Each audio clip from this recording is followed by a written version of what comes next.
What's up, everyone? Before we get to today's show, don't forget to hit the like, subscribe, share, download, listen, and whatever other button there is, and leave us a review wherever you do listen. This ensures that we can continue bringing you the great guests and amazing content like we have today. And stick around to the very end of the episode to see if you are the newest winner of the Fuji Gi giveaway. Today's guest was already a black belt and had his own martial arts school when he stepped onto the Jiu Jitsu mats for the first time. He became so obsessed with BJJ after that class that when he returned to his school, he informed his students that they would only be training BJJ from that moment on. Mike Bidwell then went on to one of the most unique journeys in BJJ.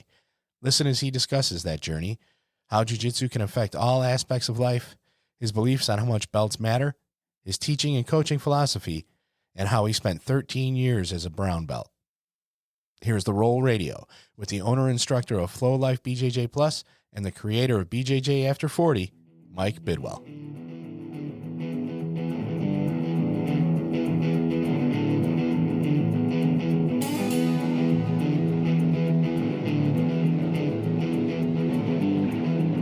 Welcome to RŌL Radio.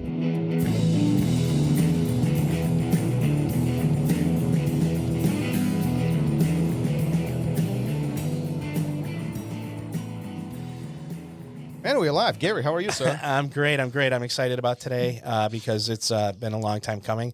We've had some ups and downs getting this one going. So with our other ups and downs, everything's recording, right? You hit all the buttons you're supposed to over there. Listen, this is my I got fired last week. He did get fired. Yes, absolutely. So life is good. But I'm checking everything and all the little red dots are on. Without you, this show would not exist. That's right. But before we get to all that other good stuff, the guests and everything, therolradio.com, drop us a question for either us or our guests, and we will put you into a hopper to win a free Fuji Gi. We got a couple more of these coming, and this is a not so subtle hint. You might want to listen to the end of the episode today to see if you are, in fact, the free Fuji Gi winner. So go there, drop us a question. We knock everybody out every month, so it's a very small pool from winning, and you've got a great opportunity to win some great gear from Fuji. Yeah, we've been hooking you guys up for a while now, almost a year. So take advantage of it. It's still fully available, so make sure you drop us a question, and gives you good opportunity to engage with a guest or maybe Gary. Ask him pick my brain about something. Yeah, ask him why he drinks so much coffee, why his beard is so gray. My beard got a lot grayer in the year that we've been doing this. So. Well, let's get to the show. Mike Bidwell in the house. How are you, sir? Known as a BJJ After 40. Good. How are you? Yes, I'm phenomenal. How are you guys? Great. We doing well. Listen, you look 20, so why BJJ After 40? You're so long, young, and handsome. What's going on with this whole? Well, I'm actually 52, so. I feel terrible right now about myself. Don't. Listen, I got that gray stuff going too, so don't, Let's not zoom in. Let's not zoom in on mine because mine got whiter in the last few years. So I feel like mine is too, and it's kind of funny because my wife is actually 15 years younger than me, so I'm always like, oh my God, I'm getting so white, and she's like, well, what are you going to say when I get white later? My hair starts turning white. I'm like, I'm going to be onto a whole new set of problems by that time. But it's okay. The white's okay, right? It's part of, It doesn't bother me. I'm happy to be 52. Yeah, I always say as long as everything on top is still there, I'm okay. I don't care what color it is, as long as it's still there. It doesn't bother me. That's how I feel, right? Like people they comment on my hair, it's so long. And I spent the first half of my life shaving my head. So, when it was in my early 40s, I think I was having my midlife crisis or whatever. And I started growing my hair long and getting tattoos. And I don't know. Now here I am at 52 with long hair and tattoos. What are you going to do? I take this politically correct approach with my beard, and I say this is pure wisdom. It's just pure wisdom right there. Yeah, it's like your black belt, right? It starts turning white, right? Yeah. I must be really smart. Turn white. It's the wisdom, right? Totally, right? Listen, you have such a unique story when it comes to jiu-jitsu. You've been around the block for a while, for a long time. When did this whole thing started for you? I've been doing martial arts my whole life. So I started doing martial arts as a kid, like a lot of people back then, in the 80s. I was kind of always attracted to it though. Even before like I officially started taking martial arts classes, I just always had this kind of obsession with martial arts. Like I always just really enjoyed, I was into the martial arts movies, and I was like making weapons and shit at home and trying to be a ninja and all that. And then eventually, when I was, 12 years old, I got on my bike one day, rode to a local karate school. I had gotten $100 from a lady in my neighborhood to do yard work. And I got on my bike and rode to a karate school and signed myself up for lessons, and just always was into martial arts. And 1996, right? 3 years after the UFC is when I kind of got started in Jiu Jitsu. I was already doing martial arts at that point. I had black belts in other styles. I was sort of like, I had a martial arts school at that point, and I was doing this sort of like progressive thing. Like I thought I was like, we're doing striking. We're going to do like some basic grappling. But I was trying to do a little bit of everything, but not very well. Like I didn't have any grappling instruction at that point. But we were like learning from a few videotapes. And a friend of mine called me up and he said, hey, I saw this ad in Black Belt Magazine for this no holds barred competition in Virginia. And he's like, I signed us up for it. We're going to go do a fight.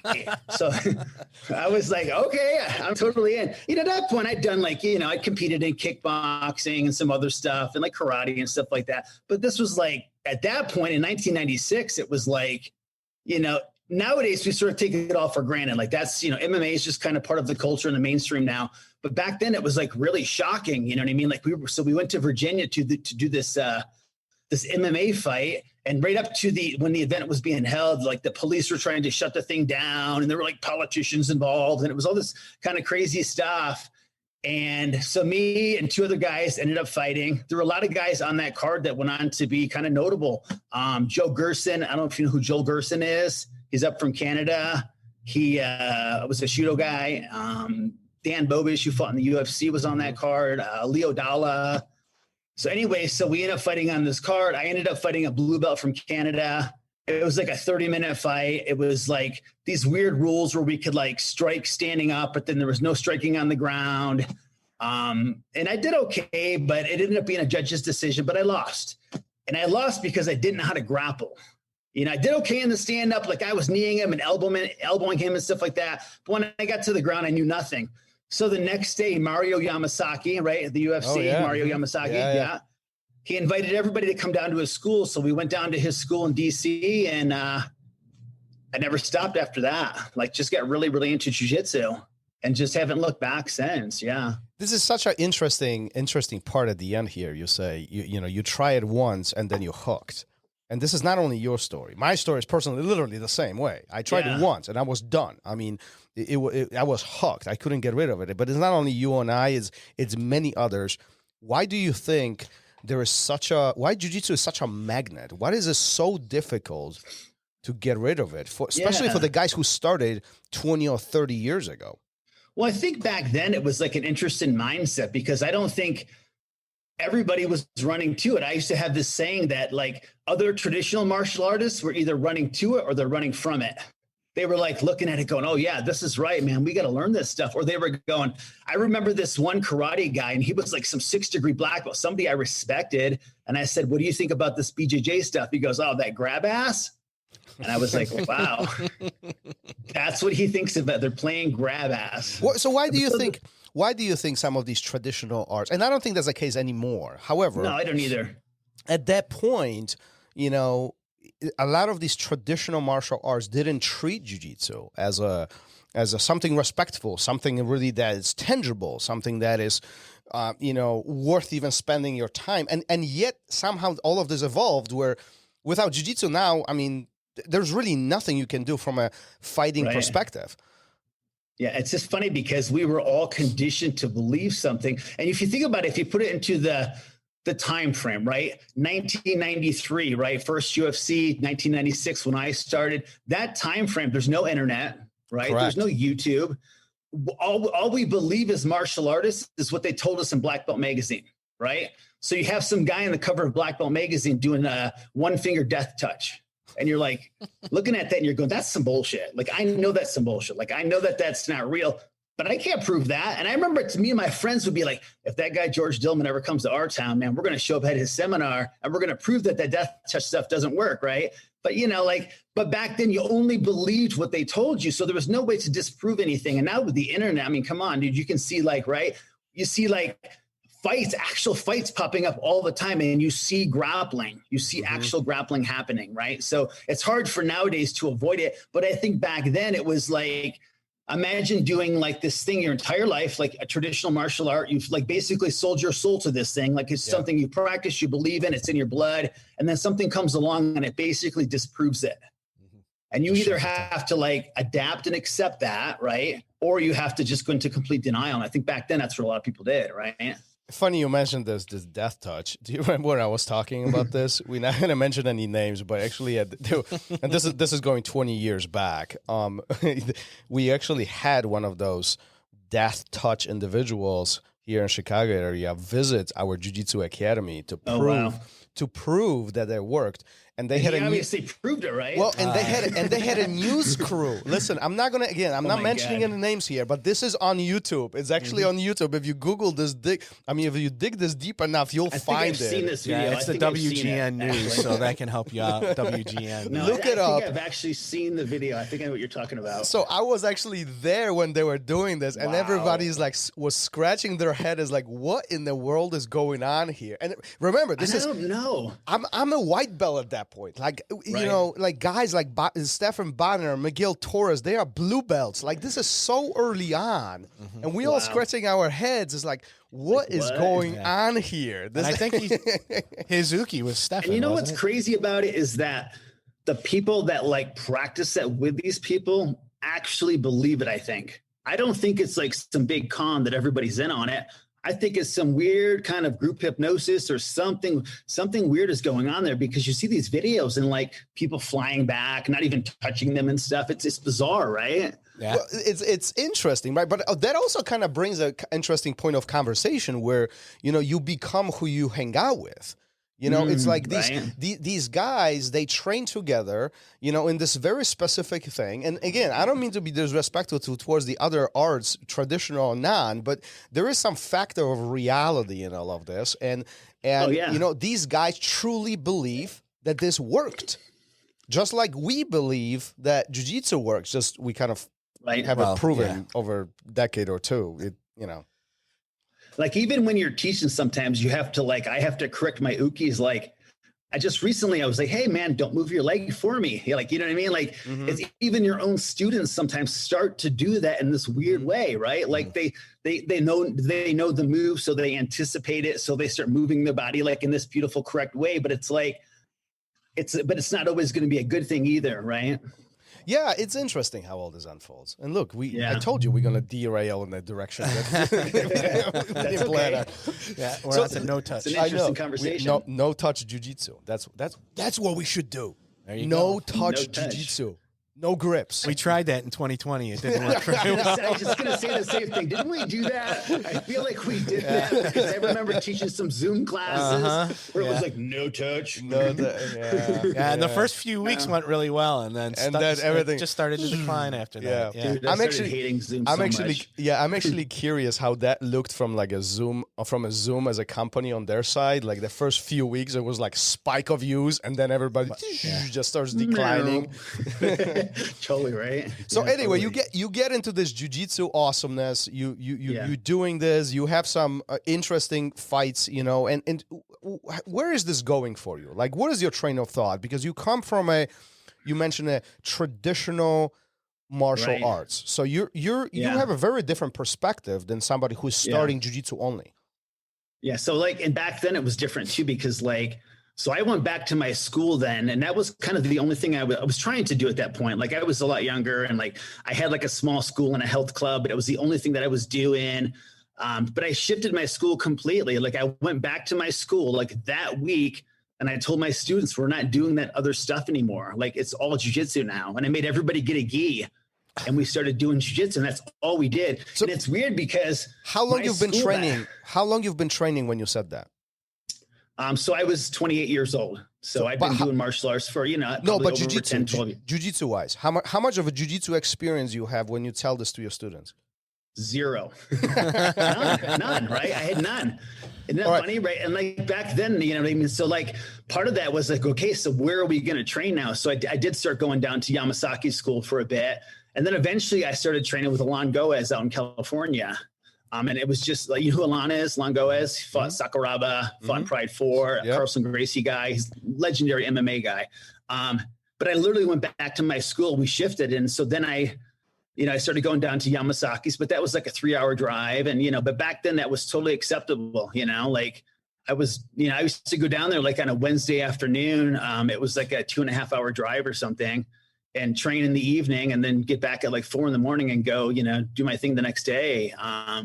But that's kind of what you did back then. I mean, the other part of it was mostly just VHS tapes, on the underground. Me and some friends, I had this buddy who was like really into like videos and stuff, like collecting like instructionals. And so he was part of this whole trading network of guys that would trade VHS instructionals back then. And it was like literally anything we could get our hands on. And, that's the difference between, I feel like nowadays. Back then, everything was gold. Everything was gold. Like you had a judo book that you went and bought at Borders that had like some pictures of a submission. You were like trying to figure that out and dissect that, right? Every videotape was like gold, and there was so little content back then, but we did have like a fair amount of stuff, because once jiu-jitsu did kind of start exploding a little bit, there were some videos and stuff coming out. None of it was all that great, but it was, like I said, it was all gold at that time. It wasn't like we could ever get near a black belt.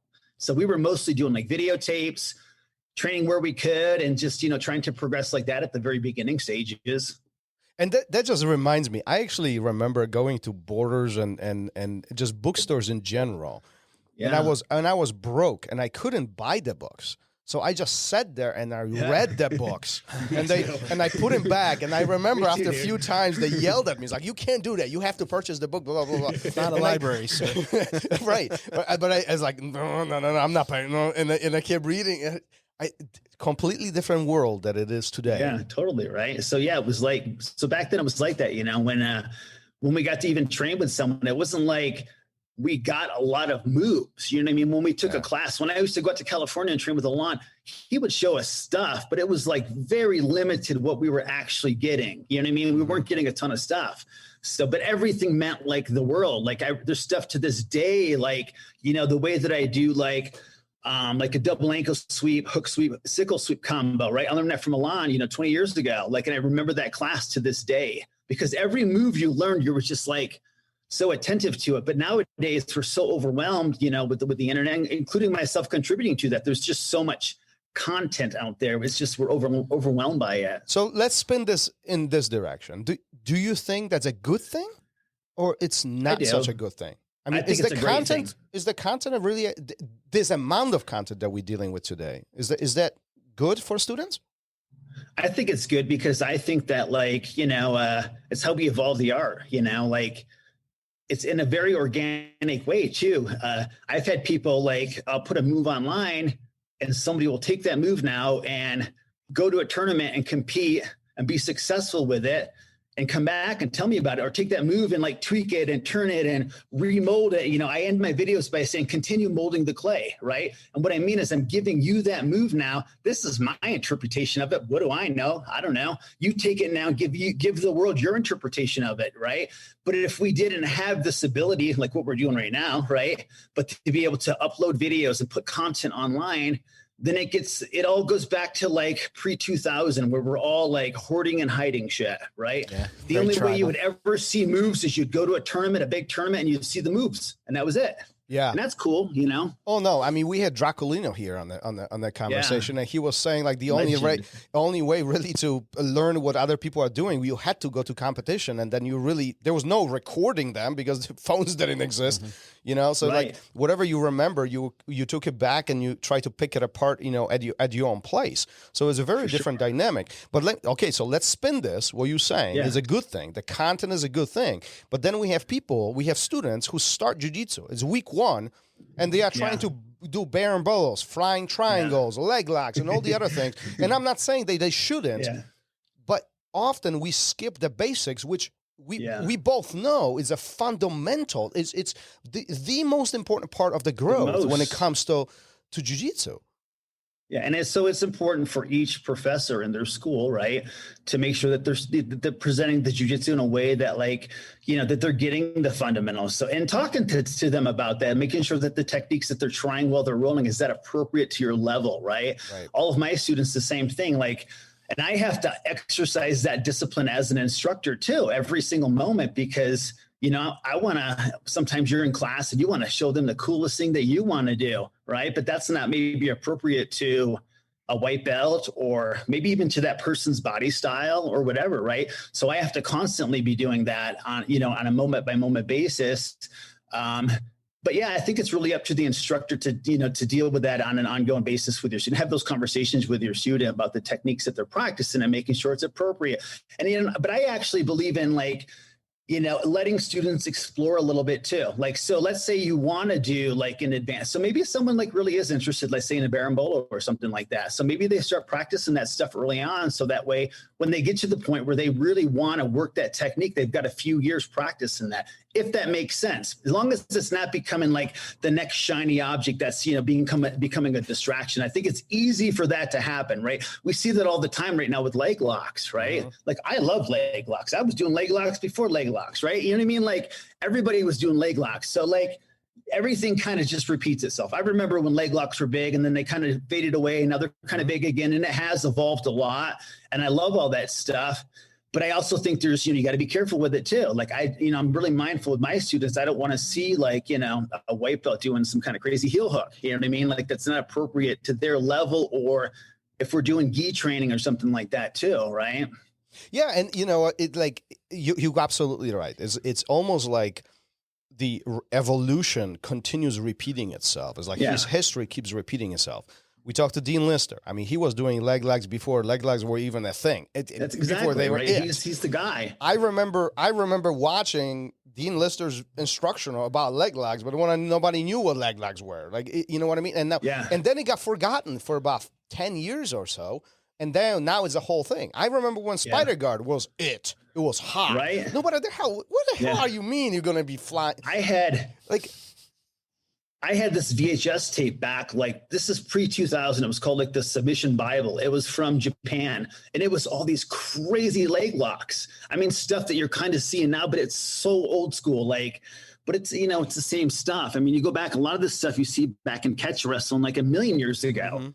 You're going to see it everywhere, Yeah, and well, I just think it's about the filter, and if you could tell your students, that's great, go ahead and take a look at it, but you have to look at it through the eyes of where you are at this particular moment, in your journey, so that they don't get too far away from where they're supposed to be and lose all the fundamentals, I think the big obstacle for today's student is the distraction factor.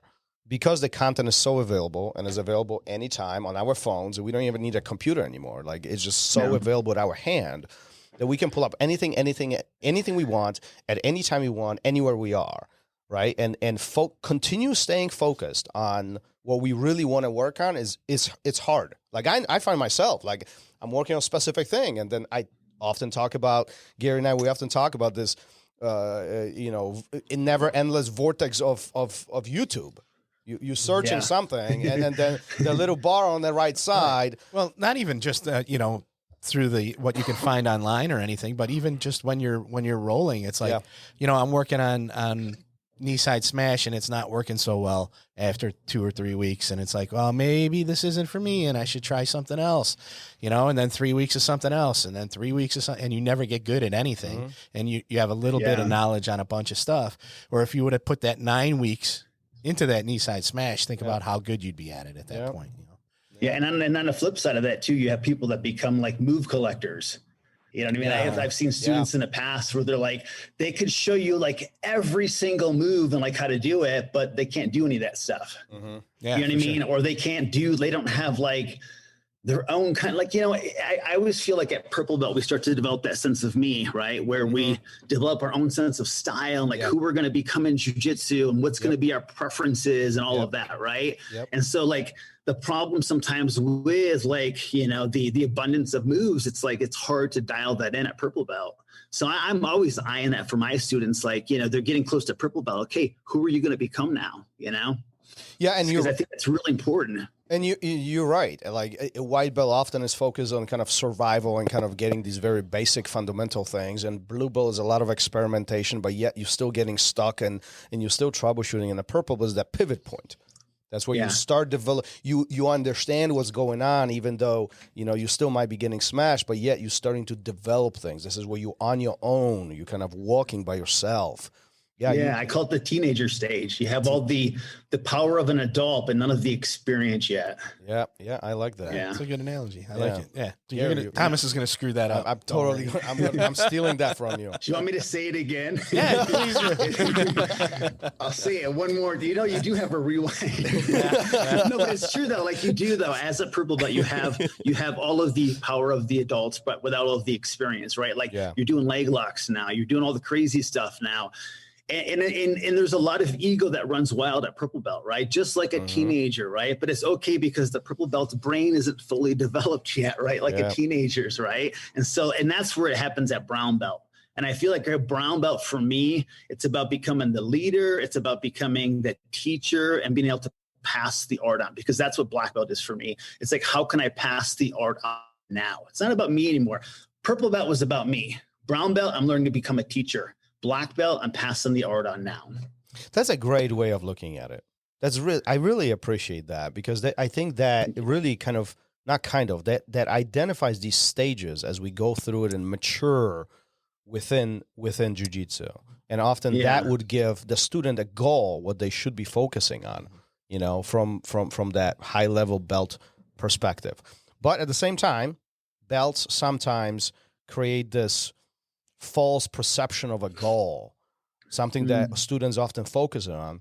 And we know that, probably percentage-wise, everybody quits at the blue belt somewhere there. I mean, that's what at least what we're noticing. That's the joke. Right, right? I mean, listen, every blue belt knows everything, right? But yet, somehow it doesn't work. But anyway, sometimes we find ourselves in this position. This is where I want to pick your brain out.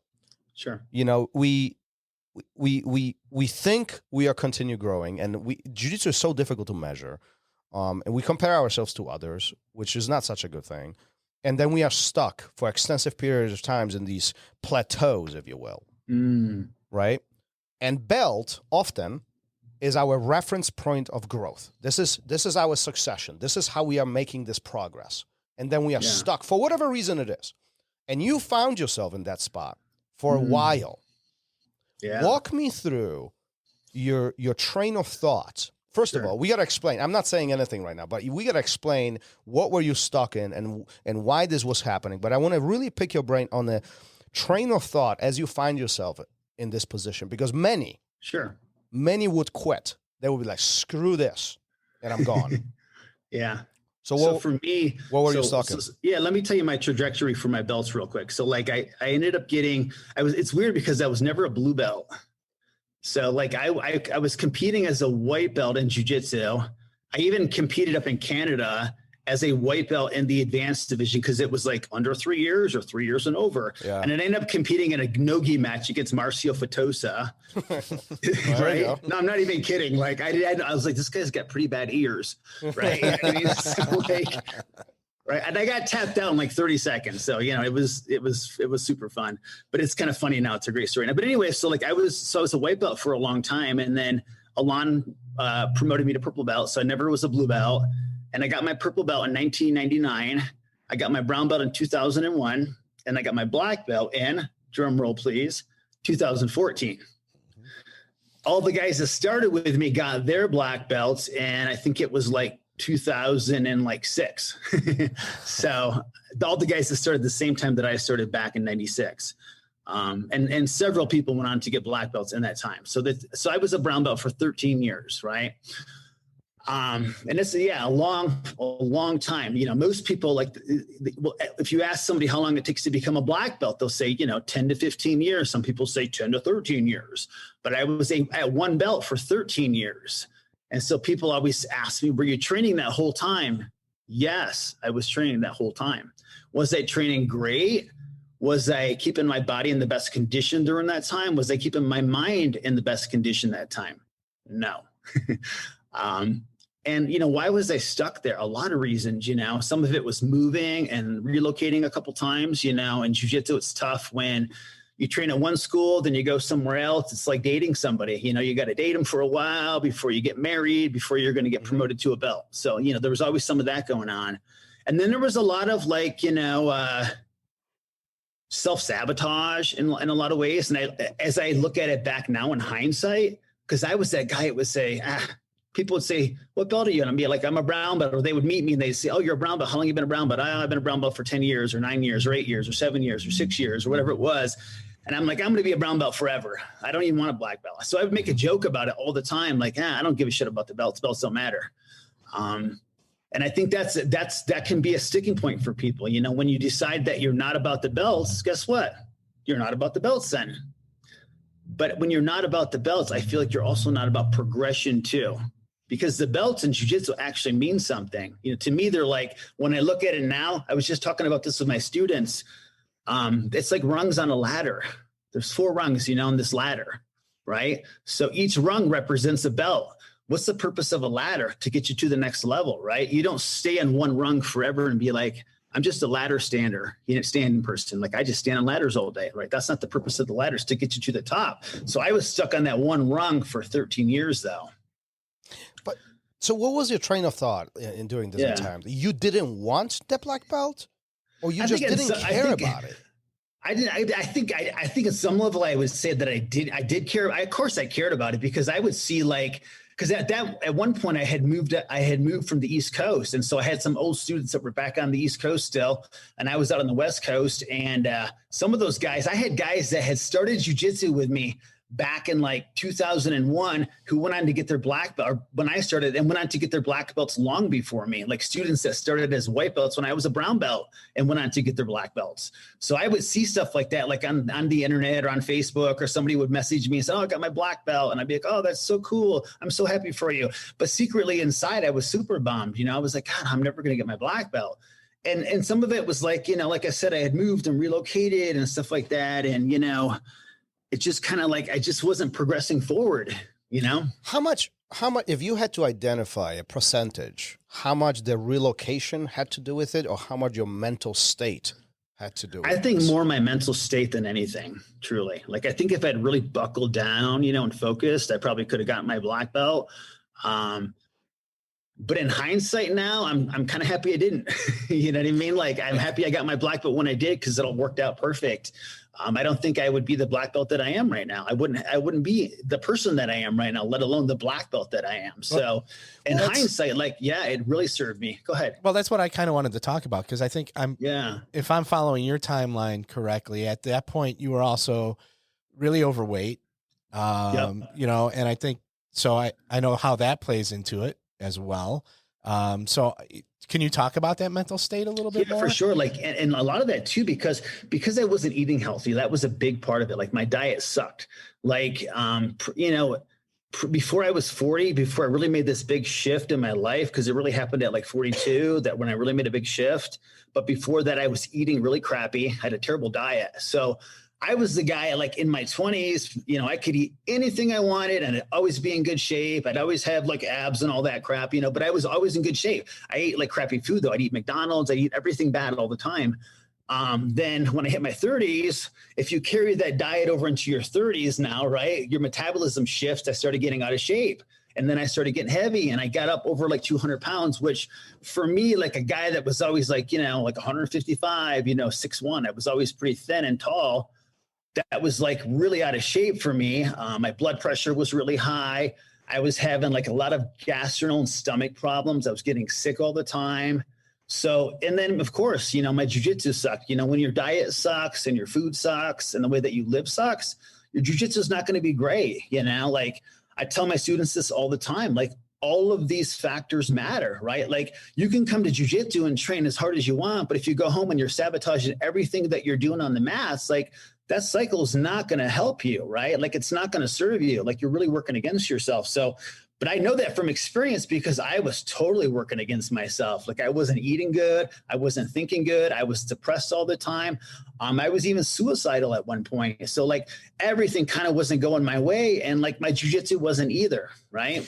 Did you know at that time that that's the position you were in? Meaning that there was signs of depression and difficulties. Did you know that was happening, or was there a list of excuses and it just, my life is hard, this is what I have to do, blah blah blah, and like all of that, right? Like I was having pity parties. I was like, just all of that. Like, yeah, it was all kind of factoring into everything. And then really a big shift happened when I was 42. So what happened at 42? I'll tell you, my daughter came. So my daughter was doing jiu-jitsu and still doing jiu-jitsu. She's 15 now. At the time I think she was like 5 or 6 years old. She said, I want to do a jiu-jitsu tournament. And I had told her, like when she was little, I said, if you ever want to do a jiu-jitsu tournament, I'll go do the jiu-jitsu tournament with you. I'll compete with you. And then all of a sudden she was doing jiu-jitsu and she wanted to go and do a tournament. I think she was like 6 years old at the time. And so there was a tournament coming up. I was living in upstate New York and training there at the time. And there was a Naga tournament coming up, and she's like, wanted to sign up. And I said, all right, I'll sign up with you. But at the time I was like 200 pounds. So, and I was like, so I signed up to compete, I think 175. So like I gave myself like 2 months to lose some weight. So I lost like 25 pounds and I went in and I competed. I was a brown belt still at that point, and I tapped out a couple black belts and I got first, and it was a cool experience. And my daughter got first place. And it really sent me now on this trajectory to like get in shape because I had lost 25 pounds. I was like, I'm 175 now. This is kind of cool. So then I really kind of pushed it and got myself down to like 155 and started competing and just really got in really good shape and like shifted my diet, shifted my thinking, and put myself on a path to get my black belt. That's beautiful.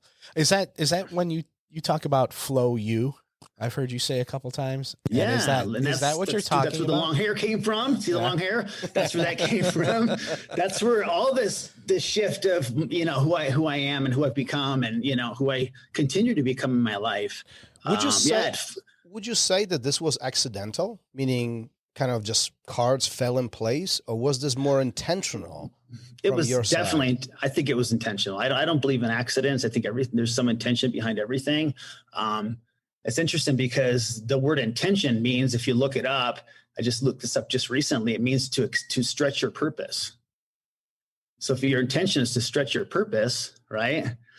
I feel like this is my purpose. You know what I mean? My purpose was to, at some point, to give back to jiu-jitsu, because it was so hard for me for so long.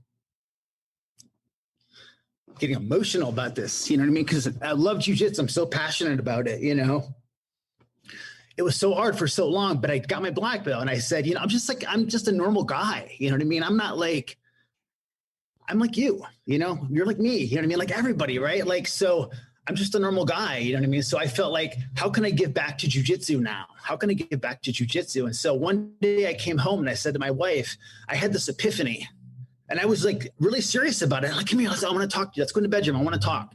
And at this point, like, I was competing again. My head was shaved and stuff. It looked a lot different, I said, I just feel like I'm going to flow Mike Bidwell now. And she's like, what? And I was like, I'm going to flow Mike Bidwell. And she's like, well, what does that mean? I was like, I don't know what it means, but from here moving forward, I'm just going to be myself and whatever that means. And at that point, I wasn't like, I'm going to grow my hair or anything like that. I just didn't cut my hair one time, and then 2 times, and then 3 times. And it just started growing long. And I was like, yeah, I've never had long hair before. So what the fuck? I'm going to have long hair now.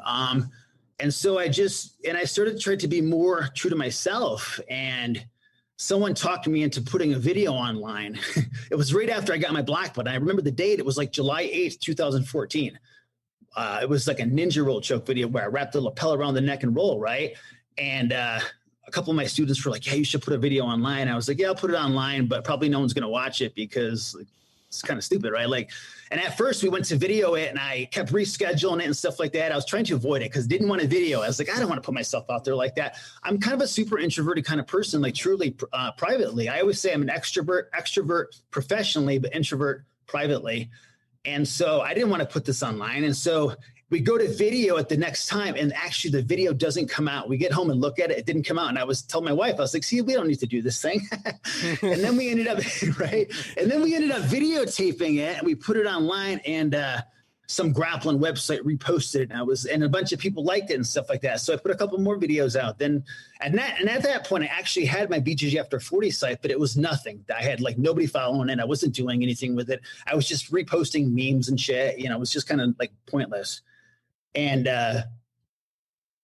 you know, so I kept putting the videos out, and, you know, it kind of took off. And the point of it was to just give back to jiu-jitsu, just put tons of moves out and not ask anything for it. Like, just keep putting content out. You go on the YouTube channel, there's probably, I don't know, 700-800 videos on there, just, you know, very in-depth instructionals and stuff like that. Same thing with all my other stuff. You know, I put tons of content out, mostly because I just enjoy it. And it's been on a personal level. It's been a way for me to evolve my own jiu-jitsu. It's like, every time I put a video out, it becomes something more. You know, I always end the videos with, you know, continue molding the clay, and people continue molding the clay. They take a move and they go do something with it. You know, when I put the triangle choke out a few years ago, right? The triangle where it's like a triangle with the leg in and the arm in and the head in, and it's kind of crazy looking. I put that video out, and people were like, that's crazy. Some people were like, that's awesome. I'm going to go to a tournament and try. And then some people were like, that's stupid. That's a unicorn. Like, you'll never do that. That's so dumb. Right? Rah, rah, rah, rah, rah. You know, and I've never gotten a triangle in a tournament, but a bunch of people have. That's kind of cool, right? Like, they take the move and like, go do something with it, right? And evolve it and try it and play with it. So I love that. I love giving back, but then it coming right back to me like a millionfold, right? Like, people evolving that move. It's like, you know, I see something one way and they see it another way, and it comes back to me, and I'm like, wow, that's kind of cool. I never thought of that before. I'm gonna try that too. Where do you think you would be if that change didn't happen at 42? I don't know, like, probably like not very healthy right now. Like, definitely not, you know, eating the way that I eat, training the way that I train. You know, my wife and I had twins a year and a half ago, twin babies. We have 4 kids. We have a 15-year-old, a 12-year-old, and twin babies. And I definitely wouldn't be able to be the parent that I am right now, like energy-wise, focused-wise, conscious-wise, the way that I treat them, all of that, right? I just wouldn't be able to do any of that right now. I couldn't be the parent, the teacher, any of that. That's amazing.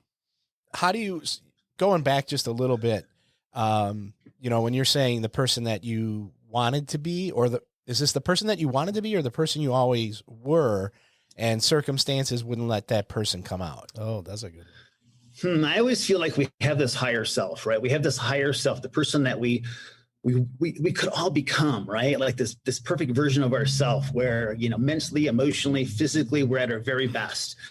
At 52, I'm not trying to be Mike at 42. I'm not trying to be Mike at 22. You know, when I was 42, I think I was trying to be more like the 22-year-old, 30-year-old guy. But at 52, you know, it's like, I'm not trying to be anything but in the moment that I'm in right now. And, you know, like, that's kind of where I am right now. Like, just, you know, trying to be in the moment right now. Not just with like my jiu-jitsu, but my personal life too. So what do you say to your students? I mean, like, to people that you train with, or people who even ask you questions? I mean, it's like, you know, you say, I want to be me. I want to be free flowing. I want to just kind of adapt to who I am and continue growing that. But there's more to it in life. Sometimes we can't be what we want to be, or can we? I don't know if that's true. I don't know. It's hard decisions that you have to make. I think it's, it's decisions. I also think it's how we like quantify that, right? Maybe it's not your career. You know, like, I have students that have like jobs that aren't always great jobs, like something I wouldn't want to do, something I wouldn't be passionate about. I'm very passionate about jiu-jitsu, and I'm very fortunate to do it as now a career. But some people have like normal jobs that are like maybe not that, you know, that great or whatever. but maybe like they can be passionate about jujitsu, right? So maybe they come here and they can train and like, that's their passion now, that's their love. And maybe their job is just something that can support that and other things in their life too. So I think a lot of times it's how we quantify it. We think a lot of times that our job is supposed to be this thing that we're so passionate about. And like, you know, you want to write a love poem to your job or something, but maybe not. Maybe there's other things in our life that we can be passionate about. And I think people can find that in jiu-jitsu. You know, we talked about how we get so addicted to it right away. It's because it's freaking fun, right? Like it's so fun, right? Yep. Is there anything more fun than rolling? No, I mean, I don't think so. Right. And isn't it true that jiu-jitsu just somehow like fixes everything? It's weird, right? Like whatever's going on emotionally, like you start rolling and shit and you're just like, it's not only that, but listen, damn it's not only that, but I remember endless amount of times I'm on a treadmill. You know, I'm running, you know, and then, you know, I'm trying to solve a jiu-jitsu problem in my head. And then I trip, I fall, you know, I'm the guy who freaking, how the hell do you fall off the treadmill? I was like, you have no idea what I'm thinking about. And you know what I mean? Like, I think it goes so deep beyond not only, you know, the jiu-jitsu itself, but it's also, we take some of those principles and we use them everywhere all the time. Yeah. I think that's a big component of it being so present in our lives. Yeah, I think so. And I also think that there's a big sense of, for me anyway, there's a big sense of accomplishment. I've always talked about, you know, you never regret going to class, but you'll definitely regret if you stay home sitting on the couch and all that. And so I, you know, yesterday's Halloween morning, I had a ton of stuff to get done before trick-or-treating, taking the kids out and all that. But I also had open mat and, you know, that chirping in the back of the head that says, you can just stay home, just skip it, get this other stuff done, do it. Never listen to it. No, don't. And I came in, I got my butt handed to me for an hour, but man, I felt so much, even getting my butt kicked, getting tapped by lower ranking belts. But that walking out the door, leaving the academy, I felt 1,000 times better than when I walked in. Always, you know? right? And it's like a freaking recycling factory, right? Like it literally is. You come in one way and you leave another way. Yeah, it's fantastic. Every single time, right? Like it's literally like that. And I always tell my students, I don't care how you feel, choose jiu-jitsu. Like drag your damn bag in the door. Don't say a word when you walk in. I won't say a word back to you, dude. Like I've had students before, like I had a guy one time just recently, he came in for a private lesson and he was like, really upset and some stuff was going on in his personal life. And it was like a lot, right? He was super like upset about it. And there was this part of me that wanted to say all these words to him that was going to fix it. And, you know, Mike was going to tell him all these things that like, you know, all this philosophy that would fix everything. Right. And then it was like, don't say a word. And I was actually listening to my wife. She's super wise. She's a black belt, right? She's a black belt too. And she's super wise. And she always tells me like these wise things. She's like, sometimes don't say anything. Right. And so I didn't say a word and he came out and I just slapped his hand, bumped, and dude, we rolled for like an hour and he was a different person when he left. And I gave it to jiu-jitsu in that moment. It took some discipline because part of Mike wanted to fix it, but I gave it all this discipline and like didn't say a word. And I really felt like jiu-jitsu fixed it for him because he felt so much better when he left. And when I texted him, you know, the few days following that, like different person, you know? So it was a great lesson for me. Go ahead. Why do you think jiu-jitsu fixes life so easily? Because I think it forces us to be completely in the moment, right? Like you're not thinking about all that stuff when you're rolling. You know what I mean? Like you're just like in the moment, truly in the moment, like grounded, physically and emotionally, all of it, right? So I feel like when you're rolling, you're not thinking about all of these other things that are going on. It starts to put things into perspective. It's a release of energy. It's a release of endorphins. It feels so good. Sometimes it feels good to get like that restless, like, you know, primal energy out. Like you got to fucking roll with somebody, man, and maybe tap somebody out a little bit and like, you know, not hurt somebody, but get some of that out of you, right? Like truly get some of that out of you. You know, it's kind of funny because we were supposed to have this show a couple of weeks ago, right? Yeah. And that day I messed up, right? I messed up. I got my central time and my mountain time mixed up. And honestly, like I felt really bad after. It kind of started ruining my day, like to the point where I was really sad about it, bummed out and pity party, you know? And so I kept thinking, I got to get to jiu-jitsu tonight. I cannot wait to roll tonight. I got to get to rolling. And so like I finally got in here and students were here and I rolled and I felt so much better after. It just kind of fixed it. It put it all into perspective. And it was a reminder of me about how we transition how we transition on the mat, right? How you get from one place to the next. And it's kind of funny because that day when I was having my little pity party, it was weird. I came into the school and I hopped in the shower before classes, and this old U2 song popped into my head. That song, how you're stuck in a moment, you can't get out of it, right? You know that song, right? Stuck in a moment, can't get out of it. It popped into my head. It was weird. Stuck in a moment, can't get out of it. I was like, wow, I'm kind of stuck in a moment right now and I need to get out of it, right? Like, wow, but I can't wait to roll tonight because I know rolling will get me out of it. Because that transition, right? That transition, which is what makes jiu-jitsu beautiful to me, right? So for me, it's like, when I look at jiu-jitsu, it's not always about the submission. It's all of the connecting points that bring that thing together. That's what's going to get you there, right? All of that beautiful dance that happens. That's the transition. That's what makes jiu-jitsu so beautiful when you look at it. But how do you transition in your life too? Are you getting stuck in a moment? Are you able to move to the next thing? You get swept and you're sitting there thinking about it while the guy swept you and you're still thinking about it. What happens? Well, he's mounting you now and probably armbarring you because you're over there stuck in a moment. Right? Versus like being in the moment or being of the moment. Well, Mike, I'll tell you, this is the hard part of jiu-jitsu. Yeah. Because we teach in general, we teach techniques, which are those, movements of steps or steps of, compiled movements to achieve a specific goal. We often find ourselves as a student, trying to execute whether principles or steps, whatever it is. But rarely, as our brains, go through these motions, we rarely focus on transitions. And now what you talk about is this complete opposite side, often underestimated. This is one of the things that I talk about to my students so much. Steps are great, but it's these transitions, is these moments when I call it connecting dots.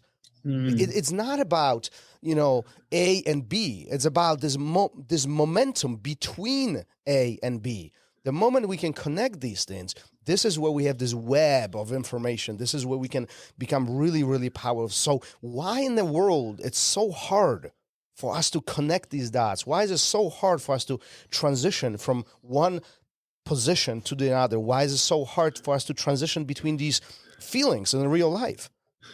Well, I think you have to, on the mats, like you have to teach it too, right? You have to teach it to people. Like you can't, it's not just like, here's an arm bar, right? Here's arm bar. Well, there's an arm bar. Okay, well, how do I do that? Like, that's great. That's the mechanics of an arm bar, but how is, in dissecting that down, right? So when I teach a move, I break it down really, really simple at first, right? 4 steps. And this came from teaching kids, right? I teach, probably you do too, right? 5-year-old and up, right? Yep. You cannot teach a complicated armbar to a 5-year-old, but I can get a 5-year-old to do 4 steps. Yep. Right? 1, 2, 3, 4, like a square. Ooh, we got to round out those corners though, right? So we start, once we get those 4 steps down, then we add 4 more steps. And little by little, it starts to round out the edges, right? And it becomes more flowing and it becomes more than just 1, 2, 3, 4. But if we teach jiu-jitsu like that, 1, 2, 3, 4, it becomes very robotic. So we have to teach our students, like, how do we move like that, right? So a lot of it, like what we do with our students here is we have these little flow drills and they're like 8, 9, 10 moves. And a lot of people do this. It's nothing like that new, but we do it and we teach them. We do it on an ongoing basis. So they have memorized movements that they do that practice all of those little minute details. If they're transitioning from 100 kilos and they want to get to the mount, how are they going to go from 100 kilos now? They got that knee against the hip and now that other knee's got to slide over there. And how are we going to slide that? You know what I mean? How are we going to do all of those little minute details? So there's all of that rounding out the edges on each technique, but then connecting all of them too. And I think that we have to literally teach our students how to do that. But I think off the mats too, we have to be able to do that too. And that's what's so great about jiu-jitsu, right? There's this underlying philosophy with everything we do on the mats. And I'm constantly looking for that for myself and my students. What is the next lesson I can learn from this technique that I can now carry into my personal life? Because the pressure from side control is like the pressure from stress in life, right? It's all connected. It's all the same thing. It's all a metaphor. There's some lesson everywhere there, right? Every time. Do you think every student thinks in those categories? Meaning, how can I transition this from jiu-jitsu, from the mat off the mat? I don't know if other schools it's like that. In our school here it is. We teach from a very holistic perspective. So we're always talking about that. The last bit of every class that I teach, we sit and talk, about something, for the next 20 minutes, and my students are interacting. We're all talking about it. I think of my classes as like this mastermind group. How can we each improve ourselves and grow from each other? How can we connect? So it's not a mastermind group necessarily just for techniques on the mat, but off the mat too. I mean, so my students are always sharing with us, all of the wins in their life. There has to be really powerful from a growth perspective. Yeah, of course. Because now, your students start to see these lessons that they can apply to their life. It's like, man, dude, you did great today in the mats. When you were escaping side control, dude, you did such a good job. I could tell that you were really staying calm when you were breathing. Your transitions were beautiful. Everything was perfect. Now, how can you apply that to your life? When you receive that same kind of pressure in your life, right? How can you pause for a moment, take a deep breath, eye the next movement? How can I get there safely, right? Without losing my mind right now, without panicking, or when I'm stuck on the bottom somewhere and oh my God, I'm getting crushed right now. And fuck, I want to tap so bad, but I know if I tap right now, I don't want to tap because he's got side control, but oh my God, I can't breathe. I'm being crushed right now. But if I can move my hips just a little bit and I can create just a little bit of space and I can breathe just a little bit, and maybe that can expand a little bit more, or maybe not. Maybe, maybe I do need to tap right now. Maybe I need to restart. And hey, that's okay too. That's okay. No judgment, right? Sometimes that shit's going to happen, right? But I'm going to get better at it because I'm not going to do that shit every single time, right? I'm going to get better each time at it.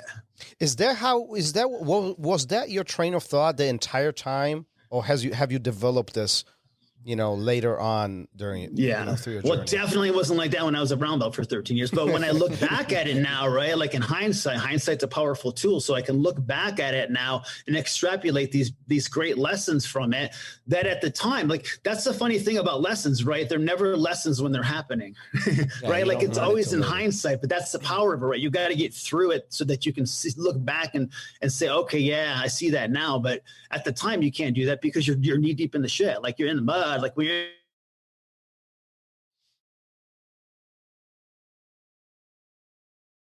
Uh-oh. Let's see here. We're frozen a little bit. I don't know if you can hear us, Mike, but you froze up.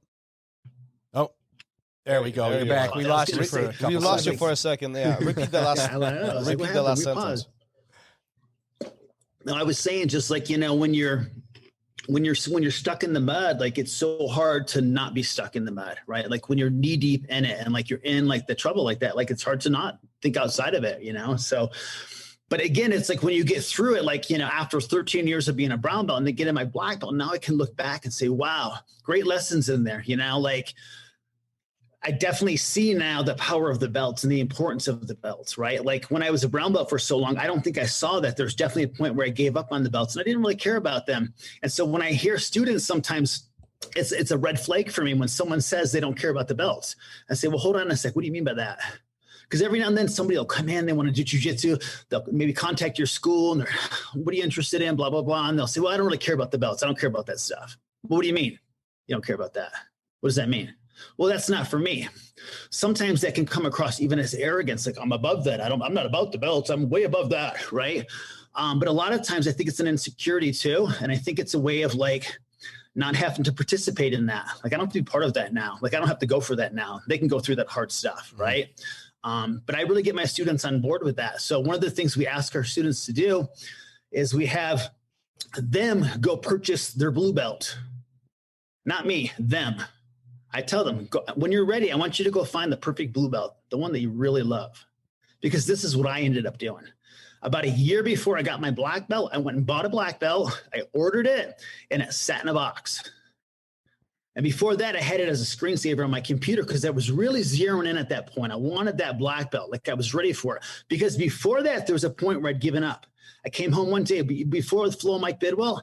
I told my wife I was going to give up on jiu-jitsu. So there was a point where I really did kind of give up and she really kind of pushed me back into it, and her steering me in the right direction was, what are you telling your kids right now? You know what I mean? Come on, really, let's really think about what we're doing here. And so that got me kind of back on track again. But yeah, so when someone says they don't care about the belts, again, I feel you're maybe not about progression then. because 13 years at brown belt versus 2014 is when I got my black belts, 2021.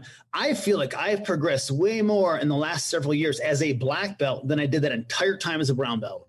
13 years. I definitely wasn't progressing like I have been as a black belt for sure now. And I think that it's because you're constantly working towards something. You know what I mean? Like our students are constantly working towards something. It's those rungs on the ladder. You're not getting stuck at blue belt, right? You're not staying there forever. And you're definitely not climbing down at blue belt, going forward again, right? Getting up to the top. But then what's the purpose when we get to the top of the ladder? To kick the ladder off the wall? No one else is allowed to come up here.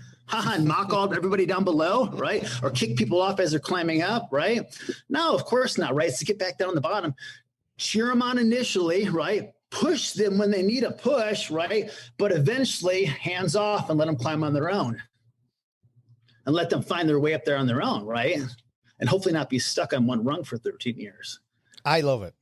That's I fun love it. stuff. It's great. This is a mind-blowing way of thinking about this. I mean, this is very different to how most would interpret the belt system or the progression in jiu-jitsu. And it's very empowering, I think, as students will listen to this, to really look at it from very different perspective, right? Because we often look at this, essentially what you're talking about is using the belt system as a motivational tool to continue growing versus using it as a reward or as a chore or as a responsibility. Yeah.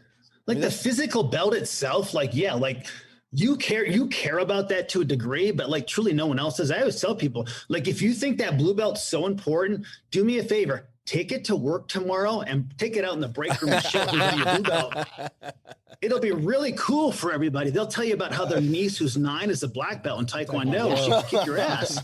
You know what I'm saying? Like, nobody cares about your blue belt, right? Like, you got to get over that. Like, obviously the physical belt, like, doesn't mean anything, but you know, it's a symbol of something, right? But it does kind of have meaning, right? Like, it has some meaning to it. It's not like, you can't compare it to a lot of other martial arts where, like, it's just different. There's a lot more sweat that goes into it. I think you earn them a lot more, and I think you earn them after you get it. Totally right. Yeah, and we talked to so many black belts here, and we'll get to this in a few minutes and stuff. But they always, so many of them always said, that once they got that black belt, that's when it really started for them. That's when things, totally. And I think that for me, working through this, I'm not that far along yet. Even a stripe is like, okay, now I always feel like I have to earn them after I get them. Like, I'm working towards it. It's a sign of recognition, but once it's on there, then it's like, okay, now I have responsibility for it. Does that make sense? Totally. Now I have to earn it. Now I have to show that I don't want to say worthy of it, but now there's more importance after receiving it than there is getting it, I think. Wait when you get to black belt. Well, we'll see. We were talking about our age at the beginning of this episode. Listen, Mike, we've been at this for an hour. Before we wrap this up, end of each episode, we kind of have this cool ending where we ask you 5 rapid questions. Some of them are silly, some of them are more serious. We never tell anybody about this, so you could caught by a surprise just like everybody else. But Gary will take a lead on this. Yeah, and we've touched on a lot of this already, which is great, but we can go a little more in depth or take a different angle on it. So jiu-jitsu specifically, what was it like when you first stepped on the mat? First time, I loved it. I knew it was the right place to be. Like, I knew it right away. Like, I loved jiu-jitsu from the first time. Were you scared? Just felt right. I don't know that I was scared. I think that it was just like, it felt like the contact, like I'd done all these other martial arts. This felt real. Like, I was like, fuck, this is cool. Like, I got it. Like, I don't know that I understood it, but I knew something was different and I loved it. Yeah. Cool. All right. The second one comes from Tony, one of the listeners. How do you implement new techniques, new positions into your game? Oh, that's deep. Playing with them on other people, like, honestly, like lower belts, you know what I mean? Like people that, where I can mess around with it and get the appropriate response. It's not a white belt, but like an upper belt for me, you know what I mean? Like purple belts are perfect for that kind of stuff, right? Because they're tough, they got the skill level, and they're the right level to like actually do it on. So if you're like a blue belt, it might be like a higher level white belt, or like maybe a blue belt that is a little bit tough for you, but like not impossible for you to get past. I think that's how you work through it. And then for me on a personal level, it's teaching it, right? Like teaching a technique is how I drill techniques anymore. Like the more that I teach it, or just get with a partner and just like play around with it. Like I get with partners and I'll just mess with moves and just kind of work out kink after kink. And then after I work out the kinks, then I'll play with it like grappling, or I'll give it to like 4 or 5 of my students and I won't show anity else. And I'll let them go play with it for a little bit and kind of come back and give me some feedback. Let me ask you follow-up questions on this. How much time do you invest into a new technique or subset of techniques or new concept? Is it weeks, months, years? At which point you determine whether there's something to keep or throw out? It's a little bit of both. Like sometimes it's like even quick. Sometimes I might have a move like I don't even play around with that much, and I'll put it online and just say, here guys, like run wild with this, see what you got to play with. Because if I can take a move and give it to like thousands of people, like literally hundreds of thousands of people, and then a handful of those people can go and play with that move, now I can get more people to like practice that move and do that move than I can individually. So sometimes it's that, and sometimes I have moves that I've been working on for like forever, right? Or reinterpret, or sometimes it's weird. I'll go on my YouTube channel, I'll see something that I put on there a few years ago, and I'm like, oh shit, I totally forgot about that move. So like, it's kind of cool for me because I use my own YouTube channel as like a place for me to teach from. Like, oh, I don't have something to teach, I want to look for a new move. I'll go on there and look at my own stuff, because sometimes I forget about it. Even sometimes I'll think that I thought of like a move that I actually put out a couple years ago. Isn't that funny? That's like rewriting the same song.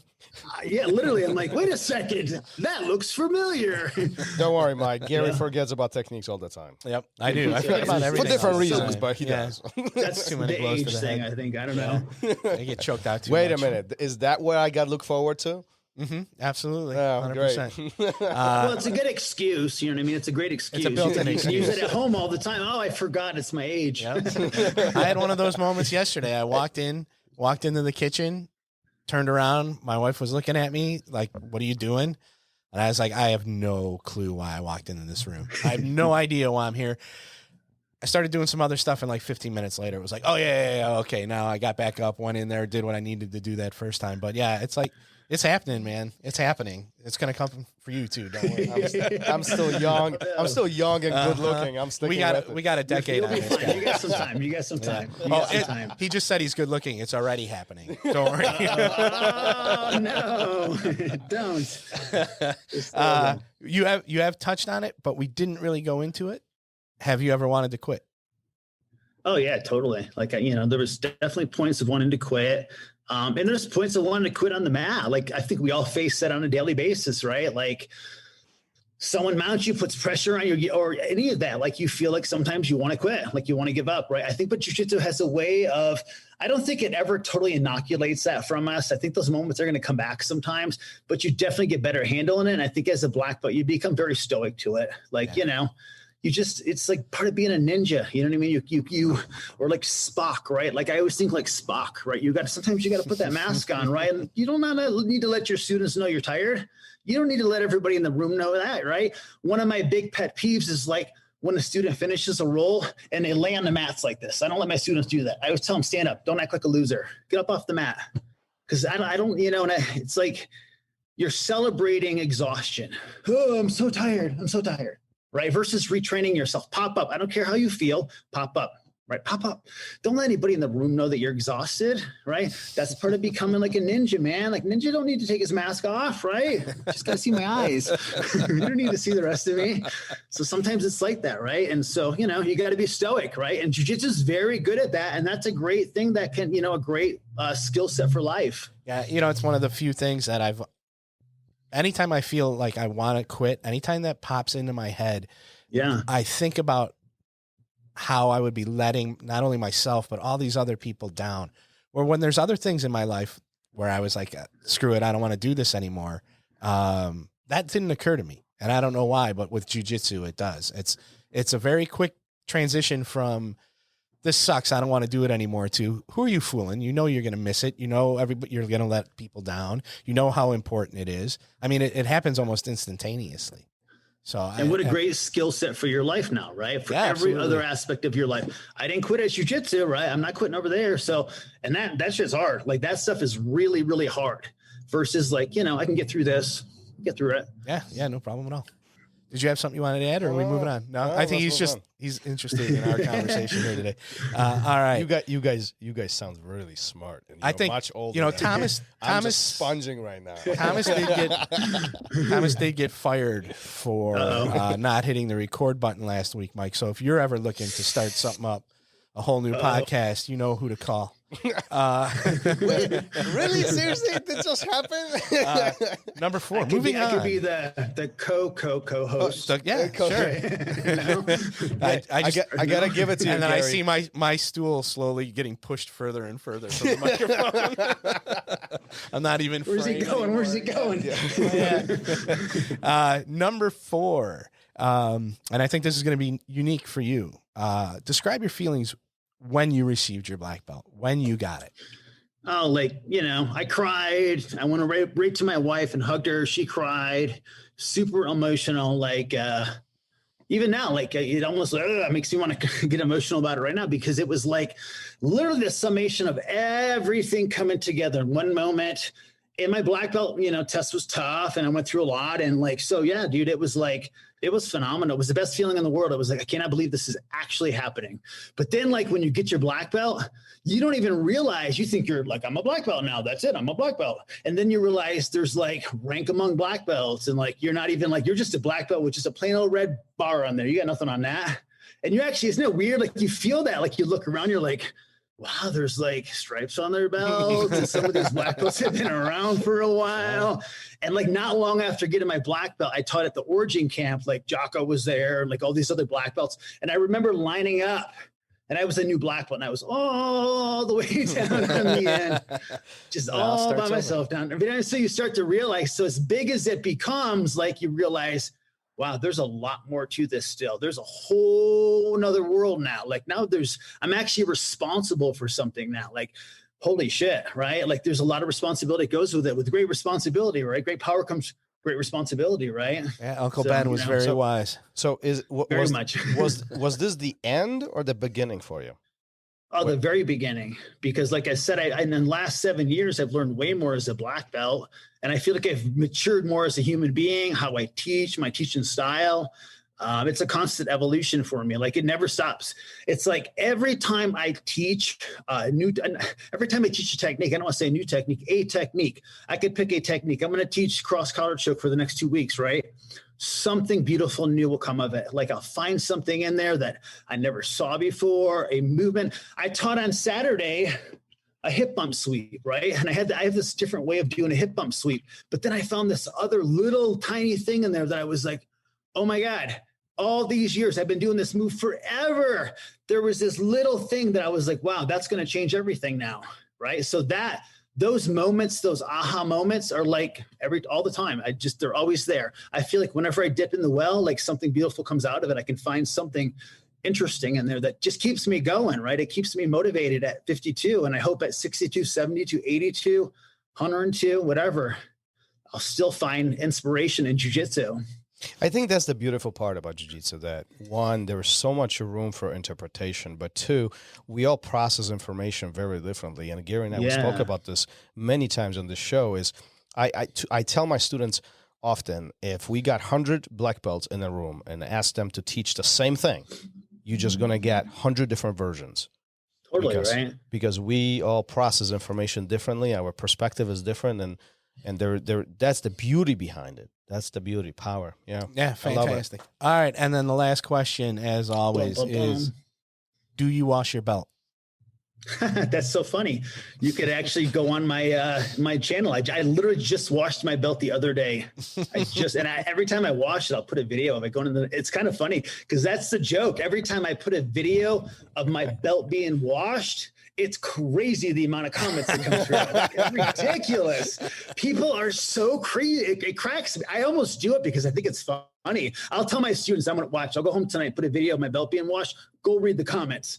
Because it's crazy. Some people will say that, you know, there goes all your wisdom. You know, everybody thinks that all the wisdom's in your belt, which is like so fun. I mean, I get the metaphor, but come on, it's a belt. There's no wisdom in my belt. There's definitely cooties in there. You know what I mean? I don't want cooties. So I wash my belt. I don't actually feel like I don't wash it enough. You know, so like I definitely wash it. I think everybody should actually wash your belt. It's kind of gross if you don't. There's no magic that hides inside your belt other than like probably really bad, gross stuff. And, you know, the wisdom will not go away. You can go buy a new belt if something happens to it. So yeah, I always wash my belt as much as I can. It's not a big deal, but I think it's funny that people are so passionate about that. That's why we ask. We want to see the response. Isn't that funny? Like it's such a weird thing, right? You would not believe the answers that we get on it too. It's so crazy. You never do that. It's like, really? I don't know. Yeah, like, I had to tell a kid. Kids, I have babies at home, so that's another part of it too. Like I definitely don't want ringworm on my baby. You know what I mean? Like that's not cool. I'm not going to mention any names, but I had a kid in our preteen class go, my dad, and I know his dad very well. Yeah. Said, you don't wash your belt. And I said, I'll never tell you to disobey your father. And then I leaned in and went, wash your belt. You should wash it. It's a good idea. That's Mike, funny, though. What a phenomenal story. Thank you. I'm really glad that we were able to connect finally and get this all figured out. So what a great conversation. Gary, did you want to say something? No, you know, when stuff happens like this, I think it always pays off in the end. It's always, I think, better. Yeah. You know, we don't know for sure, but I think this was much better than if it would have happened 2-3 weeks ago when we originally had a plan. Yeah. So I'm so happy we did it. It's always on the other side. It's always on the other side. So thank you. Yeah. Thank you. Well, listen, before we depart, where can people find you? I mean, talk a little bit briefly about, you know, BJJ Over 40, your YouTube channel. I know that's going strong. Social media, anywhere? Yeah, just go to BJJAFTER 40, the number 40. You know, look me up on social media, Facebook, Instagram, YouTube channel. There's so much free content on this. So if anybody, you know, interested in kind of, you know, some different interpretations of jiu-jitsu, you know, come check it out. Love to have you come see it. It's cool stuff. Awesome. Yeah. Well, let's wrap this up for today. Great talking to you. If you are ever in Chicagoland area, let me know. Chicago Mike. Chicago Mike. We didn't even touch on that. I don't think we were even recording. Come on. Chicago Mike. We'll have episode 2 and we'll talk all about Chicago Mike. All right, Mike. Take care. We'll see you around. Thank you. All right. Peace. We are not done. We are still giving away a Fuji gi. If you want to win a free Fuji gi from the RŌL Radio and Fuji Sports, all you have to do is go to therolradio.com, leave us a question, and if your question gets read on the air, you are automatically enrolled to win a free Fuji gi. I have already gone to the random number generator, and the winner for this month's gi is Michael, who asked Budo Jake if he had any tips for the smaller person. Michael, all you have to do to claim your prize is get back to my email within 72 hours, and you can get your free Fuji gi. Again, go to therolradio.com, drop us a question. If it gets read on the air, you are automatically enrolled to win that gi. Take care. Thank you for listening to RŌL Radio. If you enjoyed the show, don't forget to leave us a review and help us make the show even more amazing. For future episodes, check out our website and follow us on all major podcast platforms. Take care.